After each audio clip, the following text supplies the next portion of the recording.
नमस्कार विद्यार्थी मित्रांनो, या सेशनमध्ये आपण वेगवेगळ्या अपेक्स बॉडीज म्हणजे कोणत्या स्टाफ एस-एस-सी असू द्या, एन-सी-आर-टी असू द्या किंवा निम्मी किंवा नीती आयोग यासारख्या महत्त्वाच्या जे काही अपेक्स बॉडी आहेत ते या लेक्चरमध्ये आपण डिस्कस करणार आहोत.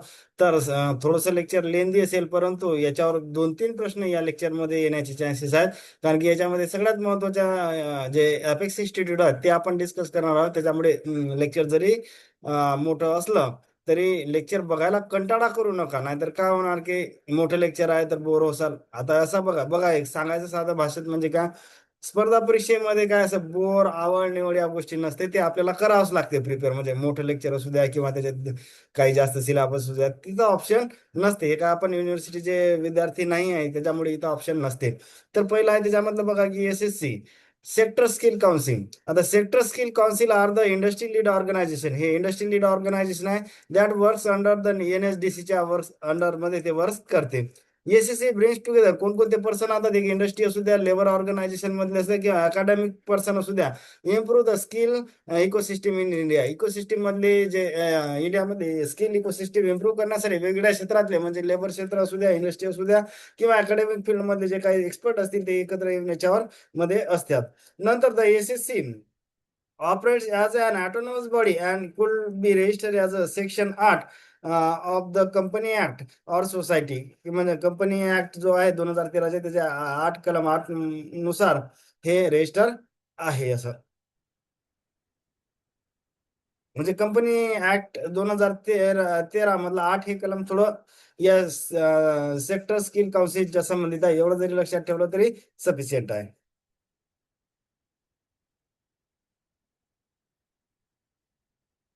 नंतर आता बघा की role and function of SSC centre. हे जे एस-एस-सी आहे आपले म्हणजे त्यालाच आपण काय म्हटलेलं आहे की सेक्टर स्किल काउन्सिलचे त्याचे काय फंक्शन आहेत. आता ही एवढी मोठी लिस्ट दिली म्हणून पाठ करायची का नाही, काही वाचायचं नाही, त्याच्यातलं आपल्याला सगळं माहित आहे. According to the national policy the skill development and entrepreneurship 2015 under the skill India mission SSC perform the following function. आता हे सगळं पाठ करायचं नाही, वाचायचं नाही, लक्ष म्हणजे वाचायचं फक्त, लक्षात एकदम मेमराईज ठेवायचं नाही. काय करतं, identify skill development in different industry, ठीक आहे असू द्या. Prepare the category of the skill job role and learner असू द्या, काही असू द्या, म्हणजे स्किलच्या रिलेटेड सगळंच आहे म्हणायचं. उगं काहीतरी त्याला मेमराईज करण्यात पाठ करण्यात सगळं हे अर्थ नसतो. Develop the skill sector development plan maintain skill inventory. नंतर define skill competency standard and qualification align with the NSQ म्हणजे त्याला आपण नॅशनल स्किल क्वालिफिकेशन फ्रेमवर्क जे म्हटलं. नंतर standardise affiliation accreditation examination and certification process according to national skill qualification committee म्हणजे NSQ ज्याला म्हणतो. Conduct skill assessment and certification for the training programme based on qualitative pack किंवा qualification pack आणि NOS. नंतर participation in setting the accreditation and certification of in their sector. Plan and support the training of the trainers program with NSDC and state government. Promote the center and academic of excellence. Focus on the inclusive skilling for SC, ST, minority and different able person, disabled person किंवा differentially able person. आणि नंतर ensure the train candidates get the employment with the decent wages. आता हे लक्षात ठेवायची गरज आहे का नाही, फक्त एकदम फास्ट मध्ये नजर फिरवायची. यातलं कुठलंही मेमोराईज करायचं नाही, काहीच करायचं नाही. एक ऑप्शन आपल्याला कळत असते म्हणजे काय पाठ करण्यात वेळ घालण्यात त्यात काही अर्थ नसतो. जिथं जिथं मेमोराईज करायचं आहे, कुठं लक्षात ठेवायचं त्या गोष्टी मी सांगतो. नंतर हा आता बघा सिस्टारी म्हणजेच काय, central staff training and research institute ज्याला आपण सिस्टारी म्हणतो.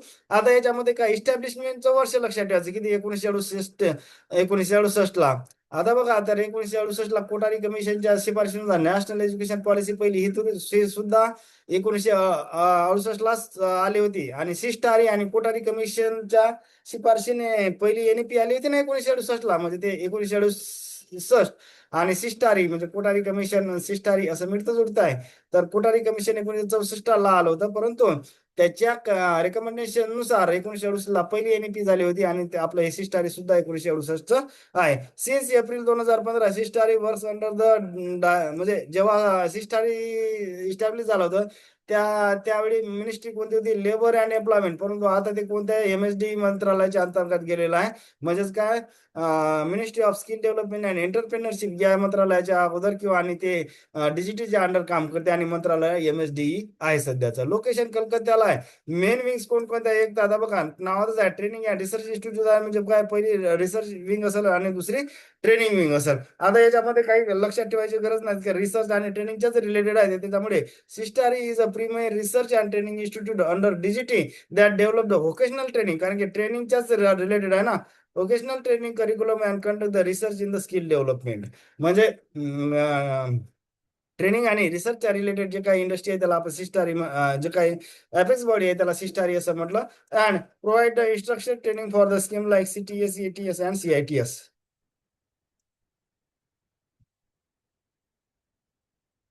नंतर आपण सिस्टारी बघितलं, त्याच्या सिस्टारी 1968 स्थापना झाली होती. त्याच्याच उलट जर आपण लक्षात घेतलं तर 1986 म्हणजे 68 आणि 86 आपण अल्टरनेट करायचं आहे. म्हणजे जसं मी सांगितलं पहिली NEP कधी आली होती 1968, दुसरी NEP कधी असते ते 86. तसं सिस्टारी आणि निम्मी निम्मी या दोन्ही गोष्टी अशाच उलट्या सुट्ट्या आहेत. म्हणजे 68 सिस्टारी आलं आणि 86 निम्मी आलं.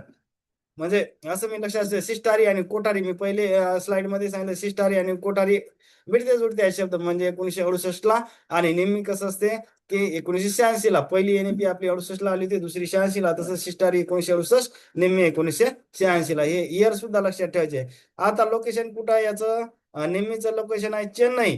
नेहमी वर्क्स अंडर द डायरेक्टर, म्हणजे DGTच्या अंडर वर्क करते. मेन रोल काय याचा नेहमीचा, develop instructional and learning material for the IT and vocational training, मग त्याच्यासाठी काय काय प्रिपरेशन करते, ट्रेड थेअरी बुक करते, practical manual, instruction guide, question bank असेल, लर्निंग अँड डिजिटल कंटेंट हे नेहमी करते. म्हणजे काय नेहमी, म्हणजे काय, नॅशनल इन्स्ट्रक्शनल मीडिया इन्स्टिट्यूट. म्हणजे काय ते करणार आहे, लर्निंग मटेरियल करणार आहे ते सगळं तयार, किंवा develop instructional and learning material develop करण्या कोणासाठी, IT किंवा व्होकेशनल ट्रेनिंगसाठी हे नेहमी काम करते. थोडस मी याला क्लिअर करतो, म्हणजे लवकर कळेल. हा, आता निम्मीच्याच रिलेटेड अशी एक नीती आयोग, हे सुद्धा आता सिलेबस मध्ये दिला नाही नीती आयोग. पण मी इथं काय घेतलं की नीती आयोगावर प्रश्न येते जरी सिलेबस मध्ये दिला नाही. NITI Aayog stand for national institution for transforming India. इथं शॉर्ट फॉर्म व्यवस्थित लक्षात ठेवायचं. इन्स्टिट्यूट नाही ते इन्स्टिट्यूशन आहे. एकदा एक दोनदा MPSC ने इथं शब्दात फसवलं. हे इथं इन्स्टिट्यूट नाही, हे लक्षात घ्या, नॅशनल इन्स्टिट्यूशन आहे ते. MPSC न 2-3 वेळा असंच केलं की इन्स्टिट्यूट टाकलं आणि खाली ऑप्शन इन्स्टिट्यूशन पण टाकलं, तर इन्स्टिट्यूट नाही तर इन्स्टिट्यूट, जर त्याचं शॉर्ट फॉर्म जर दिला आपल्याला ते चूक करायचं, कारण की ते इन्स्टिट्यूशन आहे, national institution for transforming India. नंतर it is the policy think tank of the government of India that provide the strategic and technical advice on economic and social development. नंतर त्याची स्थापना, हे इयर लक्षात, सगळ्यात महत्वाचं हे इयर पण बऱ्याचदा विचारते की नीती आयोगाची स्थापना कधी झाली, तर 1 जानेवारी 2015ला. बघा आता नंतर रिप्लेस बाय, म्हणजे प्लॅनिंग कमिशन जे होतं पहिले त्याच्या जागेवर हे नीती आयोग आलेला आहे. Serve as the apex public policy think tank. नंतर अप्रोच याचा आहे बॉटम टू टॉप किंवा बॉटम टू अप अप्रोच ज्याला म्हणतो तसं आहे. हेडक्वार्टर नवी दिल्लीला आहे. ऑब्जेक्टिव्ह काय, promote cooperative and competitive federalism, support the sustainable development and policy planning for the India. आता याचे चेअरपर्सन कोण आहेत, पंतप्रधान असतात, आणि त्याचे व्हाईस चेअरमॅन सध्याचे जे आहेत सुमन बेरी आहेत, हे व्हाईस चेअरमॅन आहेत सध्याचे. नंतर ATI ऍडव्हान्स ट्रेनिंग इन्स्टिट्यूट. आता ATI स्थापना कधी झाली, ते 1981.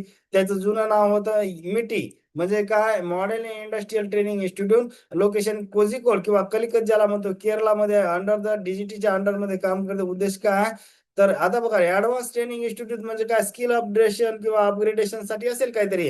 It aims to provide the skill empowerment for the industry, instructional staff for the IT and to upgrade the skill of the service person from the industry.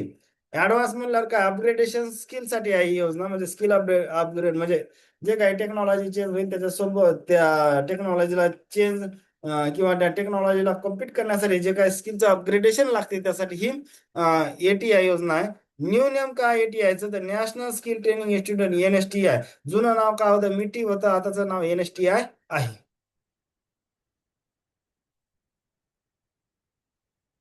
सगळ्यात महत्वाचं NCERT. आता या NCERT वर दोन प्रश्न आलेले आहेत मागच्या जे 18 फेब्रुवारी 2026 जी एक्झाम झाली, त्याच्यामुळे ही जे काही एनसीआरटी बॉडी ही डिटेल डिस्कशन करणं इथे अपेक्षित आहे ना. तर सर खूप मोठी थिअरी दिली, अरे पण त्याच्यावर एक दोन प्रश्न येते ना, तर त्याच्यामुळे ही जे काही एनसीआरटी आहे ही बॉडी आपल्याला व्यवस्थित अभ्यास करावा लागणार आहे.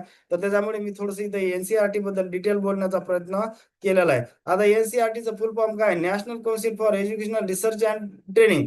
NCERT is an autonomous organization of the government of India that works to improve the quality of school education in the country. त्याचा उद्देश काय की क्वालिटी एज्युकेशन स्कूल मधलं भारतीय स्कूल मधील क्वालिटी एज्युकेशन इम्प्रूव्ह करणे, त्यासाठी एनसीआरटी आहे. स्थापना इयर लक्षात ठेवायचं की एनसीआरटी ची स्थापना 1961 ला चालू झाली होती.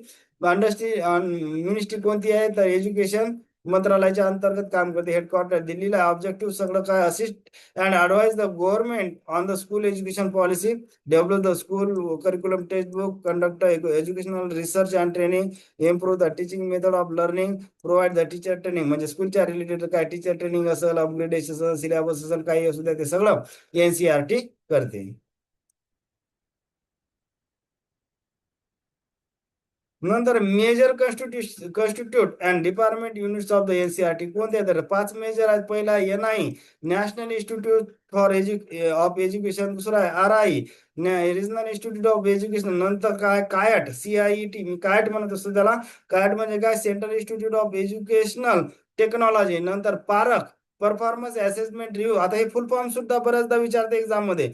पारखचं फुल फॉर्म लक्षात ठेवायचं की परफॉर्मन्स असेसमेंट आहे. परफॉर्मन्स सोडून दुसरा एक कोणतरी शब्द आला दिसला की चूक करायचं त्याला लगेच. परफॉर्मन्स हा कीवर्ड आहे इथं.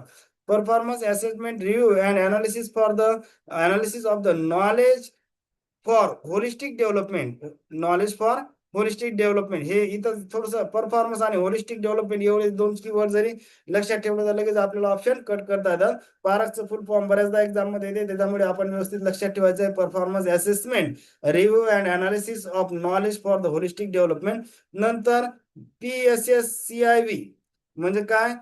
Pandit Sundarlal Sharma central institute of vocational education. हे 5 विंग्स आहेत. मी असं लक्षात ठेवतो तर कोणती विंग्स आहेत तर ट्रिक्स एक लिहिली मी. NI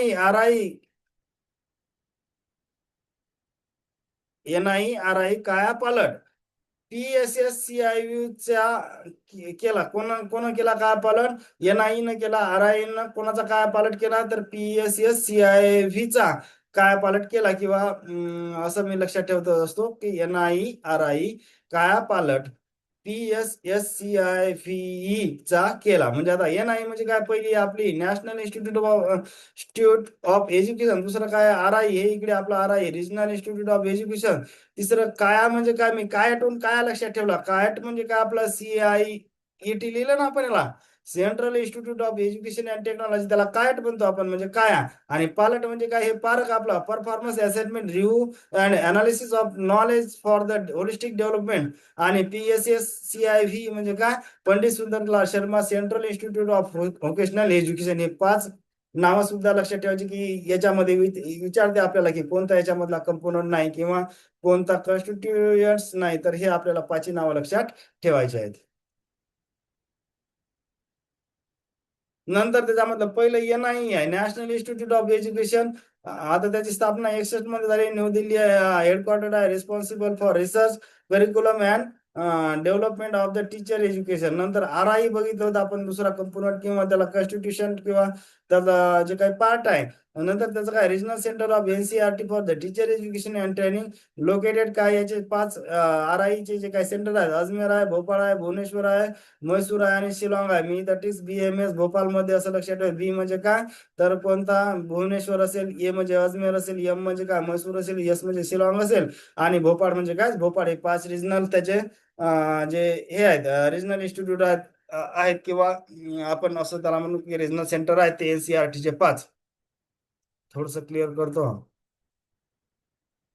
नंतर कायट, CIET ज्याला आपण कायट म्हणतो, central institute of educational technology. स्थापना 84 ला झाली. हेडक्वार्टर दिल्लीला आहे. नंतर develop the educational technology and digital learning material products, E content, TV, radio, multimedia learning resources, हे सगळं त्याच्यामध्ये येणार. नंतर पारख Performance assessment review and analysis of the knowledge for holistic development. A national assessment center set up by NCERT ने हे park system आणलेली आहे. Standardized student assessment and evaluation across the India as recommended by NEP 2020. 2020 C सुद्धा हे align आहे. कोणतं park कोणा develop केलं तर NCERT न. नंतर PSS CIV म्हणजेच काय आपण म्हणतो Pandit Sundarlal Sharma central institute of vocational education स्थापना 93 ला झाली. त्याचं हेडक्वार्टर भोपाळमध्ये आहे. Works for vocational education curriculum development and teacher training in the various in vocational subject. हे Pandit Sundarlal Sharma central institute of vocational education याच्यावर बी याची स्थापना पण लक्षात ठेवायची. नंतर त्याचं हेडक्वार्टर याच्यावर बरेचदा प्रश्न आलेले आहेत. नंतर प्रोग्राम अंडर NCERT. पहिला NTS national talent search is a scholarship programme of NCERT started 1963 to identify talented class 10 student through two stage examination MAT आणि SAT and provide the scholarship for higher study. त्यांना higher स्टडीसाठी scholarship देण्यासाठी सुद्धा हे आहे. म्हणजे 10व्या वर्गातले विद्यार्थी त्याच्याला NTS एक्झामला बसतात. नंतर काय all India school education survey हे सुद्धा NCERT अंतर्गत येते. म्हणजे सर्वे कोणते आहे कन्साइज रिपोर्ट असेल, प्रोव्हिजनल स्टॅटिस्टिक, नंतर all India school education survey report असेल, manual on the statistic and indicator of the school education, नंतर atlas of the school education. परंतु सगळ्यात महत्वाचं म्हणजे काय करायचं की इथं नोट लिहिले आपण की असर जो आहे असर म्हणजेच काय annual status of education report is a biannually म्हणजे once every 2 years publish by NGO Pratham since 2005 पासून. असर अहवाल NCERT नाही करत तर असर अहवाल कोण प्रकाशित करते तर प्रथम नावाची NGO ही प्रकाशित करते. आता बघा हे असरवर सुद्धा क्वेश्चन येऊ शकते. त्याच्यामुळे असर हे NCERT प्रकाशित करत नाही तर हे असर हे कोण करते प्रथम नावाची NGO प्रकाशित करते. तर 2005 पासून असर हा अहवाल प्रथम NGO नाही तर प्रथम NGO ही पब्लिश करते. म्हणजे एखादा विद्यार्थी फसू शकते की असर हे NCERT पब्लिश करत नाही. नंतर प्रोमोटिंग टीचर एज्युकेशन त्याच्यामध्ये national council of education research and training NCERT plays an important role in the promoting teacher education in India. हे सुद्धा NCERT अंतर्गत येते. नंतर राष्ट्रीय बाल वैज्ञानिक प्रदर्शनी ज्याला RBVP म्हणतो आपण. राष्ट्रीय बाल वैज्ञानिक प्रदर्शनी किंवा RBV is a national science exhibition for the school student organise by NCERT to promote the scientific creativity and innovation.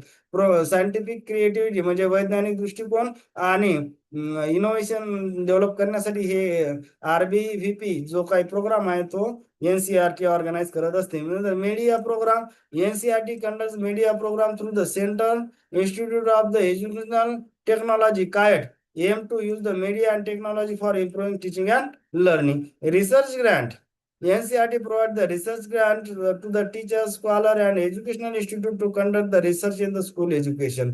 नंतर भाषा संगम हे सुद्धा NCERT अंतर्गत येते. भाषा संगम is a language learning initiative developed by NCERT to promote the multilingualism and appreciation of the India's linguistic diversity among the school students. म्हणजे काय बहुभाषेचा प्रसार करणे यासाठी भाषा संगम हे NCERT ने एक ऍप किंवा एक सर्व्हिस सुरू केलेली आहे. नंतर जादुई पिटारा.